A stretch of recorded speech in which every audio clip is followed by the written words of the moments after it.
নজর রাখবো পরবর্তী সংবাদে।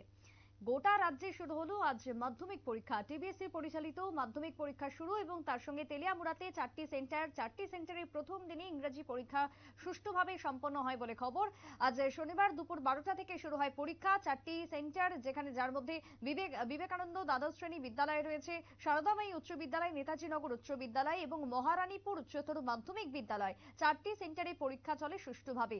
এবারের মাধ্যমিকের পরীক্ষার্থীর সংখ্যা মোট 895। তেলিয়ামুড়ায়, যার মধ্যে ছাত্রের সংখ্যা 429 এবং ছাত্রীর সংখ্যা রয়েছে 442 জন বলে খবর। তেলিয়ামুড়া থেকে কি বক্তব্য উঠে এসেছে আজকের মাধ্যমিক পরীক্ষা শুরুকে কেন্দ্র করে, শুনুন।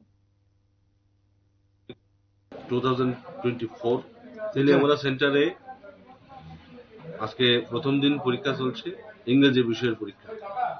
আমাদের এই সেন্টারে আন্ডারে 4টা ভেন্যু আমরা আছে। তার মধ্যে মহারানীপুর এইচএস, সারদামায়ী বিদ্যাপীঠ, নেতাজিনগর হাই স্কুল এবং বিবেকানন্দ এইচএস স্কুল। এই 4টা ভেন্যুতে মোট আমরা 895 জন স্টুডেন্টের পরীক্ষা অ্যালোটেড আছে। সেই অনুযায়ী আজকে প্রথম দিনের পরীক্ষা শুরু হলো। যে পরীক্ষাতে আমরা এ পর্যন্ত খুব সুন্দরভাবে ছাত্রছাত্রীরা যারা পরীক্ষা দিচ্ছে তাদের কোনো অসুবিধা হয়নি এবং আমরা চেষ্টা করছি এই ছাত্রছাত্রীদেরকে সুবিধা দিয়ে এবং তাদের পরীক্ষা যাতে কোনো রকমের ব্যাঘাত না ঘটে এই লক্ষ্যে আমরা কাজ করছি। পরীক্ষা দিতে আসেনি কতজন? না, আমরা তো এখন মাত্র জাস্ট পরীক্ষা শুরু হলো। বিবেকানন্দ ভেন্যুতে আমরা একজন কন্টিনিউর আমরা এখন পেয়েছি, বাকি ভেন্যুগুলির আসছে। আমরা উইদিন 20 মিনিটস আমরা পেয়ে যাব, তারপরে আমরা বলতে পারবো কতজন তারা আজকে পরীক্ষা দিতে আসেনি।